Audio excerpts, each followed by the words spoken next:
penales de, bueno, Fer del Estado de Hidalgo. Misa, tú también, ¿verdad? Sí. Ah, excelente, apenas ni mandado a hacer. Entonces vayan abriendo sus códigos penales del Estado de Hidalgo y vamos a dar continuidad a este derecho penal para que hagamos unas actividades y entendamos. Estas actividades son con la finalidad de que entendamos cómo se integra tal cual el delito. Vamos en la parte dogmática apenas, en la parte, perdón, en la parte de la teoría del delito. Entonces, pero ahorita que ya lo aplicamos en los delitos, lo vamos a aterrizar súper bien. Pues bueno, inimputabilidad, denme oportunidad para proyectarles. Este,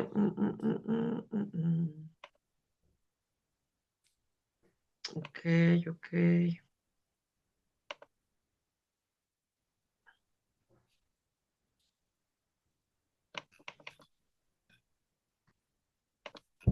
¿Listo? ¿Ya lo pueden ver? Apenas está Mira, cargando. parece que está compartiendo, pero todavía se ven, yo todavía veo negro la pantalla. Ok, apenas está cargando. Muchas gracias, Fer. Gracias, gracias. Listo, ¿no? Sí.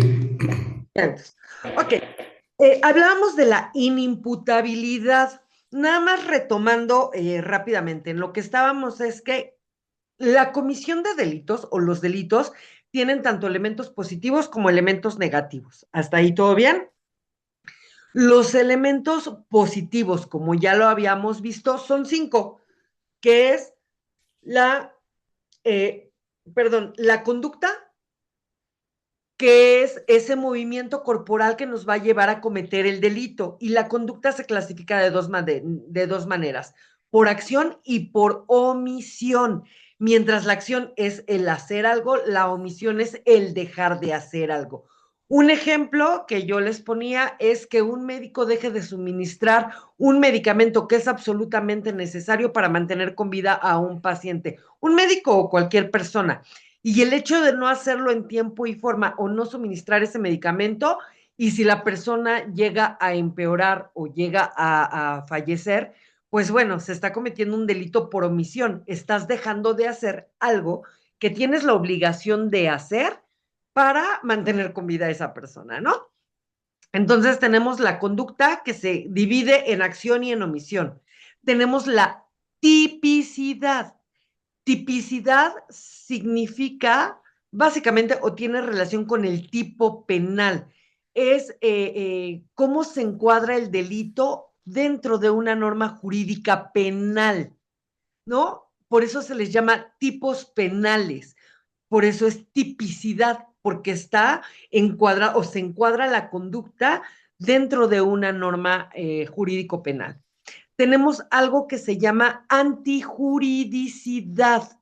Y la antijuridicidad no es otra cosa más que todo aquello que va en contra de lo jurídico, ¿no? Todo lo que va en contra de la norma jurídica. Por eso es antijuridicidad. Estoy tratando de regresar a esas específicamente. Pues sí, son bastantes. Ok. ¿Ahí las pueden ver? Conducta o hecho, tipicidad, Sí. antijuridicidad, culpabilidad, que obviamente es el grado de culpa que una persona siente por haber cometido un delito, y finalmente la punibilidad. Y la punibilidad, ya lo habíamos visto, no es otra cosa más que la sanción que va a imponer el juez, que en materia penal pueden ser o pecuniaria, o sea, multa, reparación del daño, que no es lo mismo la multa que la reparación del daño. Ojo. Tenemos privación de libertad, que es la prisión. Tenemos trabajo a favor de la comunidad, que sí existe. Yo tontamente creía que no existía, no lo había visto, pero sí existe tal cual, sí se lleva a cabo el trabajo a favor de la comunidad. Y finalmente algo que se llama publicación de sentencia. Tenemos cinco formas de aplicar la punibilidad, cinco formas de aplicar la punibilidad. Ya las mencionamos, ¿ok? Entonces es la forma de sanción, básicamente. Y bueno, esos aspectos, el delito tiene esos aspectos negativos que para que el delito se constituya deben de concurrir esos 5 elementos, ya lo habíamos mencionado. Y los aspectos negativos del delito son aquellos que con que concurra uno, el delito no se constituye. Ejemplo, como elemento, primer elemento negativo, tenemos la ausencia de conducta. Si no hay una conducta, no hay delito, ¿no? Si el robo dice que el que se apodere de cosa ajena mueble sin consentimiento de quien pueda otorgarlo, entonces yo por ver una cosa y decir, me la voy a robar, me la voy a robar, me la voy a robar, pues no se comete el delito. Para robármela, ¿qué tengo que hacer? Pues apoderarme de ella necesariamente. Entonces, si no hay conducta, no hay delito. ¿Sí, Fer? ¿Dudas hasta aquí? No, Miss, muchísimas gracias. Ok, Misa, ¿dudas hasta aquí? Mamis, no, todo bien, gracias. Ok. Denme oportunidad.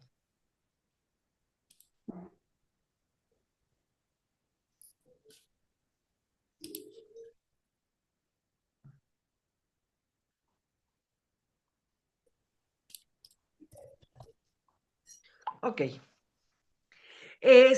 Atipicidad. Sí, la tipicidad. Ojo, pueden confundirse. Si la, espacio, tipicidad, de repente nos dice que debe de haber un tipo penal, se debe de contener un código penal, la atipicidad significa que no hay una ley que sancione una conducta. Entonces, dice un latinazgo por ahí, ¿no? Nulo crimen, nula pena, sine lege. O sea, no hay crimen, no hay pena si no existe una ley, ¿no? Si de repente no te dicen o no está consagrado en una ley. Ejemplo, llegó a sancionarse las personas que fumaban en vía pública, ¿recuerdan? Sí, sí, sí, Sin sí. embargo, antes no existía esa ley. Entonces, no podía llegar alguien a sancionarte por una ley que no existía. A eso se le llama atipicidad, ausencia del tipo. ¿Ok? Causas de De acuerdo. justificación. Ah, bueno, las causas de justificación son algunas eh, causas, básicamente, que te justifican el que tú realices un delito. ¿Cuál es un ejemplo? El robo de famélico. Hablábamos del robo de famélico. ¿Cuál es ese robo? El robo por necesidad, el robo por hambre, el robo porque necesites una medicina urgente. Pero ojo, no es que como que puedas robar cada 8 días. No, solo una vez. No tienes que ser reincidente y entonces no hay delito que perseguir. Es un elemento negativo del delito. O incluso la legítima defensa. Pero ojo, abogados, para la legítima defensa, esta se tiene que acreditar. Es muy difícil acreditarla, de verdad, es muy difícil. Pero la legítima defensa es una causa de justificación, quiere decir, es una causa de justificación para que tú cometas un delito. Tenemos la inculpabilidad, pues si no hay, la culpabilidad es de que eres culpable de la comisión de un delito, pues la inculpabilidad tiene algunas variantes, ¿no? Que ahorita las menciono. Y las excusas absolutorias, o sea, hay una excusa irrefutable que te lleva a cometer un delito.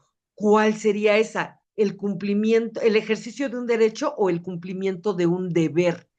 Lo platicábamos justo antes de que entraras, Fer, con Misa. Si un policía, si de repente hay un asalto, un robo o la comisión de un delito, y un policía saca su arma y tiene la necesidad de detonarla por particularidades, ¿estará cometiendo un delito? No, porque está en el ejercicio de en el cumplimiento de un deber, lo mismo los militares, ¿no? O lo mismo aquellas personas que están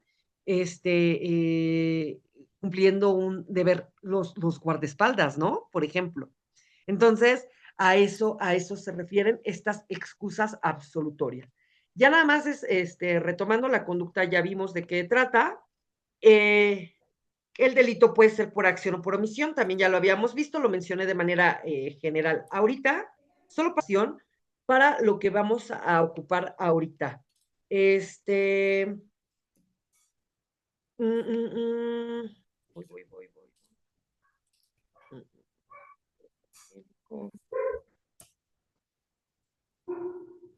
Bueno, ya andábamos por aquí.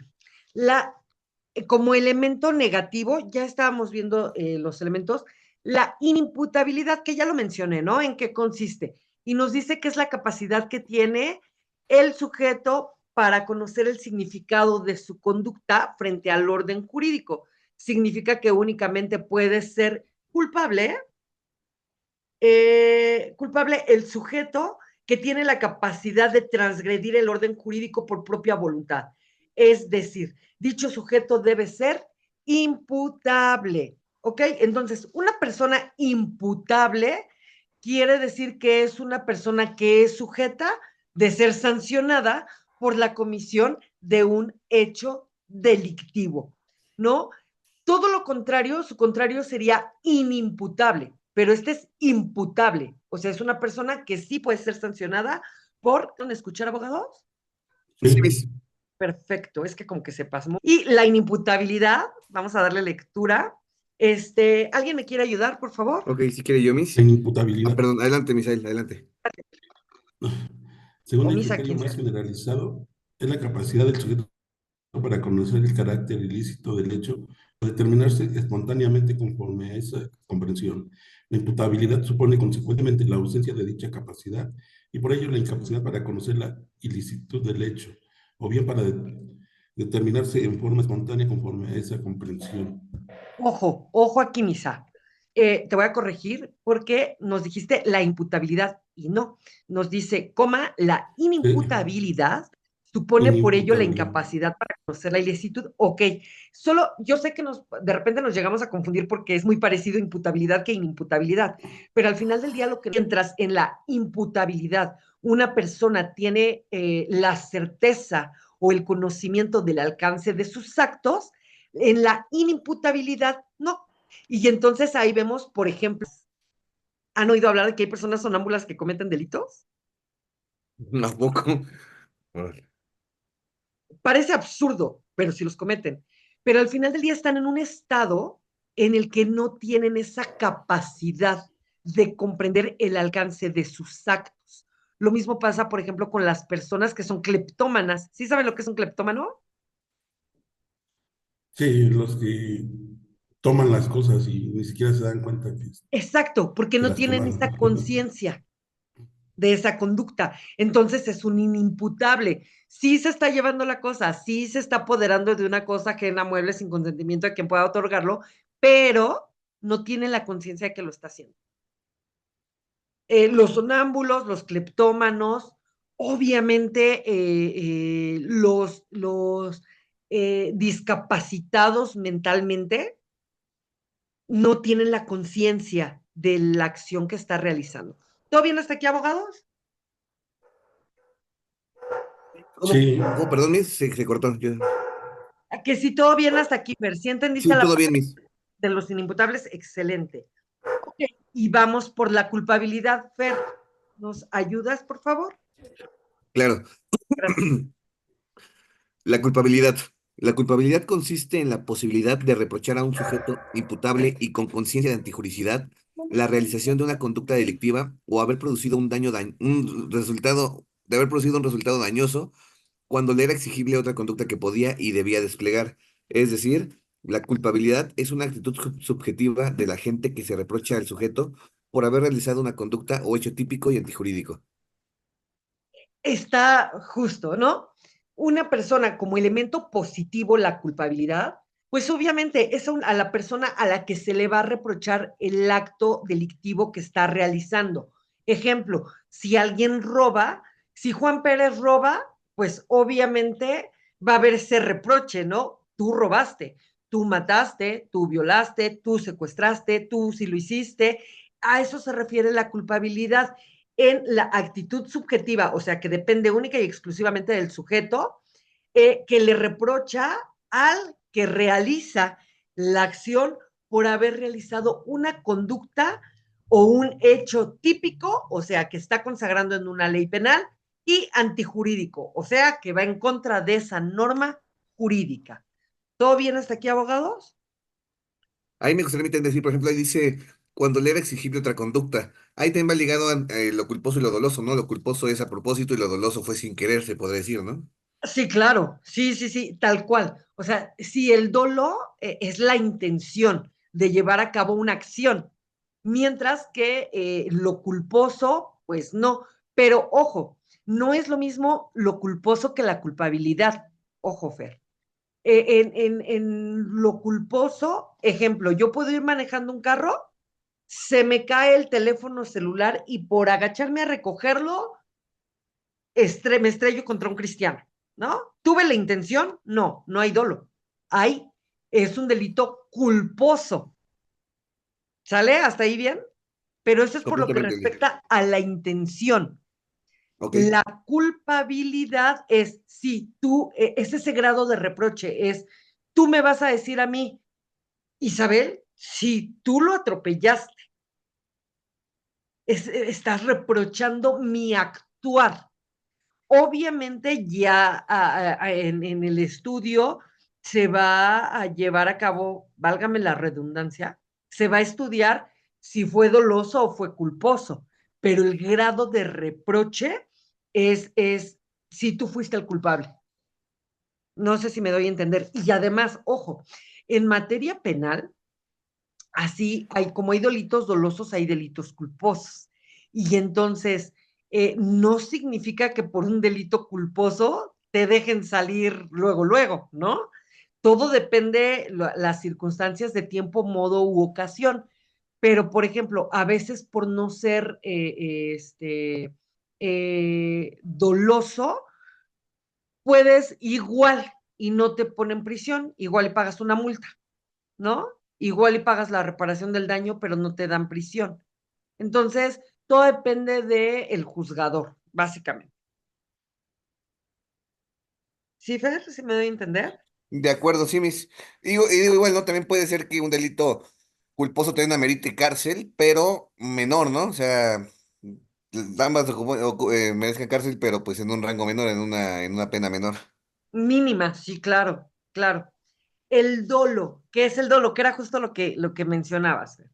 Debemos considerar al dolo como, de una oportunidad que no veo, debemos considerar al dolo como la intención prevista y querida por el agente, dirigida a la obtención de un resultado delictuoso. Por ejemplo, cuando un sujeto acciona un arma de fuego con la intención de matar a una persona determinada. Y ese es un claro ejemplo. Tú puedes llevar un arma. Un ejemplo que me encantaba ponerles a mis alumnos. Por ejemplo, yo llevo un arma de fuego, ¿no? Y estoy encañonando a Juan Pérez, porque lo estoy amenazando que si no hace alguna cuestión, pues lo voy a privar de la vida o le voy a disparar, ¿no? Entonces yo estoy amenazando a Juan Pérez, pero mi intención real no es matarlo, es amenazarlo, ¿no? Pero ¿con qué se va a sentir más amenazado? Con un arma de fuego. Y entonces yo estoy encañonando a Juan Pérez, y de repente pasa alguien, me empuja o se tropieza, me empuja y jalo el gatillo. ¿Cómo acreditas que no fue doloso? Es pregunta, abogados. No ¿Cómo sé, acreditan que no hay intención? exacto, es difícil acreditar eso. ¿Por qué? Porque solo uno sabe que estuvo ahí realmente en la situación. ¿Qué tal si realmente sí hubo intención? Pues mira, desde el hecho, muchos pueden decir, desde el hecho de que portaste el arma, pues, claro que fuiste con la intención, tu arma iba cargada. Tan es así que le disparaste. Ajá, pero es que Sí. yo nada más quería amenazarlo. Lo que pasa que vino Juanito Morales, se tropezó, me empujó y jalé el gatillo. Pero ojo, abogados. Pues ya había premeditación ahí, ¿no? Tal, o sea, Hay, como usted dice, desde que está llaman cargada, desde que estás alevos, se portando el arma y desde que está cargada, pues ya las hay una intención. agravantes. ver, las agravantes de los delitos. Premeditación, Alevosía y alevosía, ventaja. traición y ventaja. Puede, pero el punto aquí es acreditar y es a lo que iba, ¿no? ¿Con qué se complementa? Obviamente ya le disparaste a Juan Pérez, pero viene una parte súper importante que son las investigaciones, ¿o no? Claro. Y tenemos algo que se llama balística, ¿o no? Sí, correcto. ¿Y la balística qué estudia? ¿Saben ustedes lo que estudia la balística? Lo he escuchado, pero no. Suena como las balas, o sea, trayectoria de la bala, todo eso, ¿no? Trayecto, trayectoria, efectivamente. Y el estudio que se hace justo es, ya pasó todo el asunto, ¿no? Llegan los peritos en balística. Y fíjate que es tan exacto porque es física pura. Y entonces, bueno, a ver, aquí tenemos un casquillo, aquí tenemos otro, así, cuántos agujeros tenemos en la pared, dónde estaba parado el sujeto, ¿sabes? Empiezan a ver desde dónde estaba parado, Claro. cuántas, cuántos casquillos se percutieron, a qué distancia iban, cuál era la distancia del agresor para pues para el agraviado como tal. Y entonces con base a eso se pueden determinar muchas cosas. Se podría determinar si alguien me empujó. Fíjate, o fíjense, perdón. Si alguien me empuja y yo disparo, si yo tenía frente a Juan Pérez, no hubo la posibilidad de que yo no le diera, o sea, de que sí se percutiera el arma, pero que yo no le diera. Claro que hay la posibilidad. ¿Por qué? Porque eh, cuando la bala está en la recámara, o sea, ya cuando detonas, la bala sale así, en círculos. Y entonces, incluso hasta el aire, el clima, influye para ver si la bala se desvía o no. Ahora imagínense que alguien llega, se tropieza, me empuja, claro que se detona, pero pude no haberle disparado. Entonces, ojo, pueden ser todos los supuestos jurídicos que ustedes quieran, abogados, todos, todos, todos. Pero lo interesante aquí es que eh, precisamente los peritajes nos ayudan precisamente para resolver si se llevó a cabo o no se llevó a cabo. Qué interesante, ¿no? ¿No les parece? Sí, es súper complejo el penal, digo. Sí, tiene muchas cosas interesantes. Sí, tiene muchas aristas. Bueno, el dolo, aquí Exacto. viene lo que decías, la culpa. La culpa se presenta, que no es lo mismo que culpabilidad, de reitero, ¿eh? La culpa se presenta cuando no se quiere producir el resultado que era previsible. O sea, si a mí se me cae el teléfono celular y me agacho a recogerlo cuando estoy manejando, pues es algo que es previsible porque seguramente voy a chocar. Es previsible.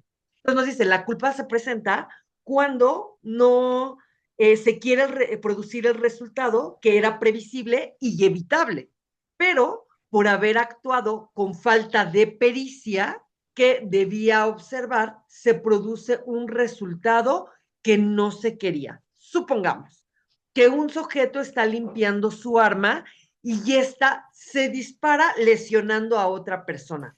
El sujeto actuó con culpa porque debió cerciorarse que el arma estuviera descargada antes de comenzar a limpiarla. Ojo, es una acción que es previsible, claro, evitable, por supuesto. Sin embargo, no tenía la intención de dispararle por estar limpiando el arma, cometió un error. ¿Cuál fue el error? No descargar el arma, ¿no? Y a consecuencia de eso le disparó a otra persona, pero su intención no era lesionarla, ni matarla, ni mucho menos. Solo se disparó. ¿Sí me doy a entender?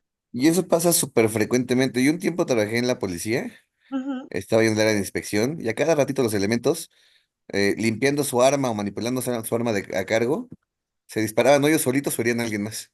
Eso es súper común. Y son, pues, son expertos en el manejo de armas. Y qué lamentable, Sí. además, ¿no? Exacto. Por ejemplo, en el cine han pasado en varias ocasiones. Justo comentaba yo con mi mamá hace poco, porque ahorita ya tiene creo que como una semana o 15 días en cartelera El Cuervo. Y una de las grandes muertes, filmando una película, precisamente fue la de Brandon Lee, el hijo de Bruce Lee, cuando estaba haciendo El Cuervo. Y ya hay una escena donde le disparan y una de las balas sí era de verdad y mataron a Brandon Lee. Sucedió también Sí, con sí. otro actor muy famoso, ya grande, que también disparó un arma y mató, creo, o lesionó, no les quiero dar información falsa. Creo que sí mató, no sé si al director o al productor. Y dices, wow, ¿no? Es una falta de cuidado. O vemos, porque dices, bueno, así, si estás utilizando utilería, como que tendrían que hacer balas reales en una filmación cinematográfica, ¿no? Se supone, al parecer hay intención de que alguien pierda la vida. Está súper interesante, abogados. Han oído hablar de este término que se llama preterintencionalidad?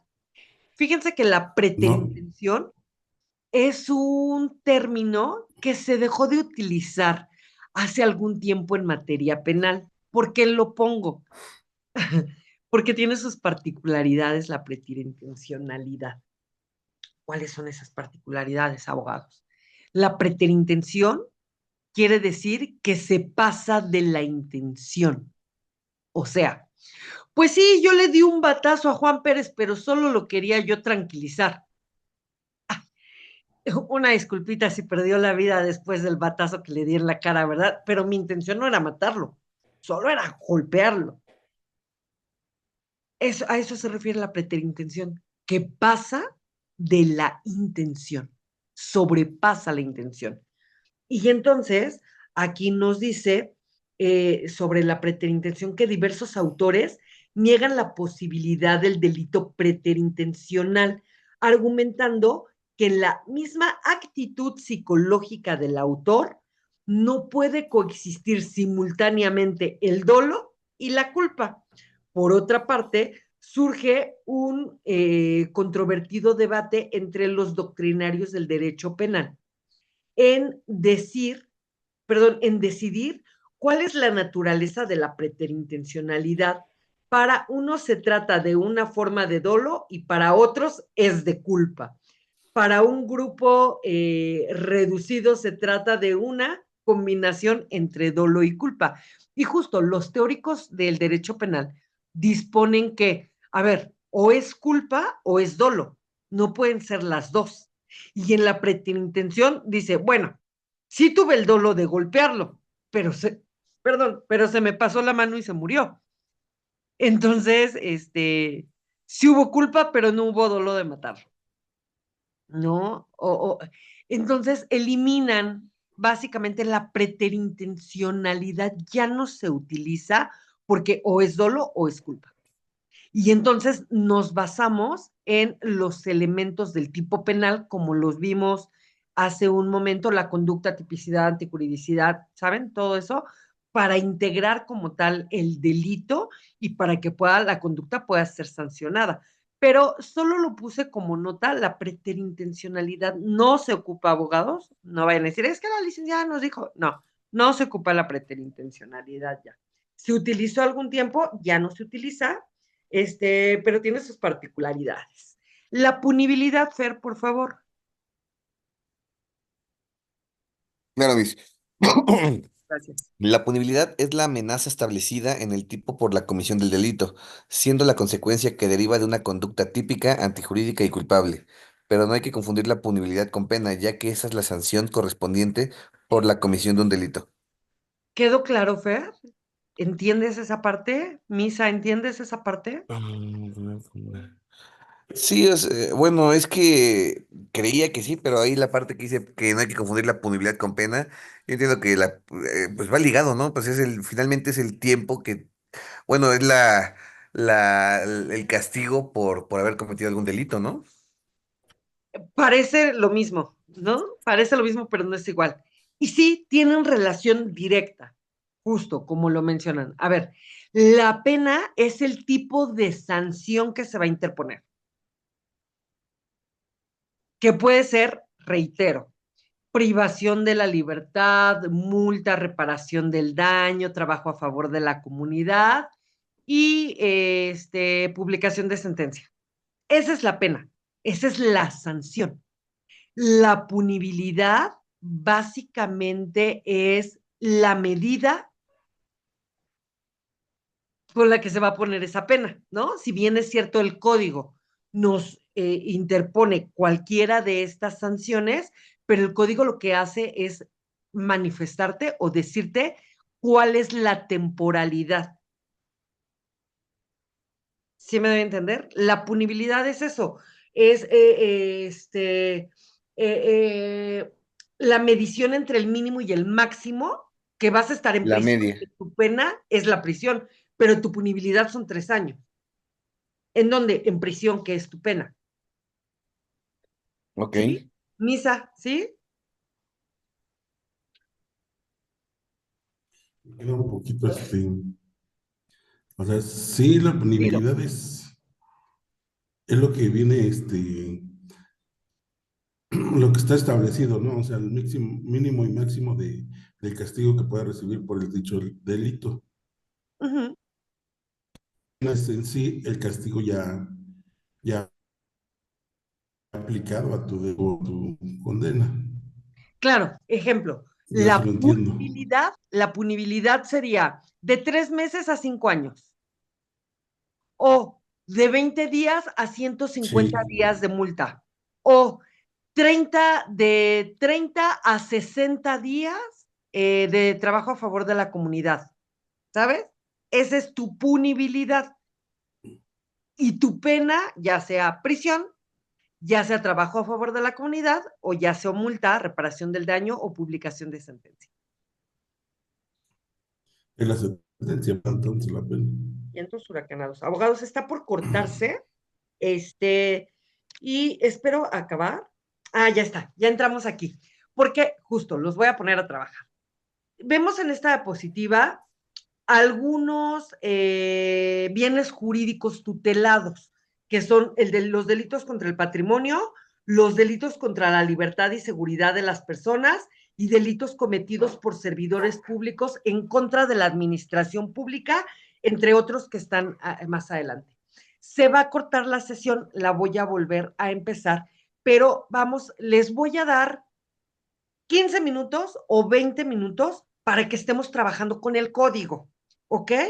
¿Qué vamos a hacer, abogados? Bueno, vamos a abrir primero el código y nos vamos a ir directo a los delitos contra el patrimonio. Si no me equivoco, y si me equivoco, corríjanme, es el 206 del Código Penal para el Estado de Hidalgo. A ver, Y 200. ahí vamos a encontrar este el delito de robo, si no me equivoco. 200, ha de ser 204, 206 por ahí así, 200 en los primeros, delito de robo. El 203. Gracias, gracias, Fer. 203, ok, ¿qué van a hacer o qué vamos a empezar a hacer? Bueno, si ustedes leen, va a decir delitos contra el patrimonio, título primero, ¿no? ¿Qué es lo que Ujú. vamos a tratar de encuadrar aquí? Háganlo en una notita, por favor, en una libreta, en una hoja, en un algo. Ok, primero concepto legal. ¿Cuál es el concepto legal? Los conceptos legales son los que nos da el código. Concepto doctrinal es el que nos da la doctrina, los libros. ¿Ok? El concepto legal es el que nos da el código. Entonces, quiero concepto legal, como lo dice aquí, elementos esenciales del delito. Ustedes van a leer el delito y ustedes me van a escribir cuáles creen ustedes que son los elementos que se requieren para que el delito se constituya. ¿Y por qué creen? Eso ya me lo explican, pero me van a poner sus elementos esenciales. ¿Cuál es el bien jurídico tutelado que se vulnera? Pues el mismo título lo dice, ¿no? Contra el patrimonio. El bien jurídico tutelado que se vulnera es el patrimonio. Siguiente, agravantes y atenuantes. Entiéndase a las agravantes todas aquellas acciones que agravan el delito. Y el código es muy específico, porque si de repente te dicen, el que se apodera de cosa ajena, mueble sin consentimiento, se le impondrá de tanto a tanto. Ah, pero si el robo es en casa habitación, de tanto a tanto, y ya aumenta la punibilidad, ese es un agravante. Entonces me van a ubicar cuáles son las agravantes del delito. Las atenuantes son las que disminuyen la punibilidad. Ah, bueno, pero si lo hace de tal manera, la punibilidad será menor, ¿no? Entonces, ubicar agravantes y atenuantes. Eso es, vamos a empezar con los patrimoniales, ¿ok? Si no me equivoco, el Código del Estado de Hidalgo nos maneja 6 patrimoniales. Entonces vamos a hablar de robo, daño en la propiedad, fraude, robo, daño en la propiedad, fraude, extorsión, ay, me faltan algunos. Ahorita me acuerdo, pero son 6. Entonces, de esos 6, es más, ¿qué les parece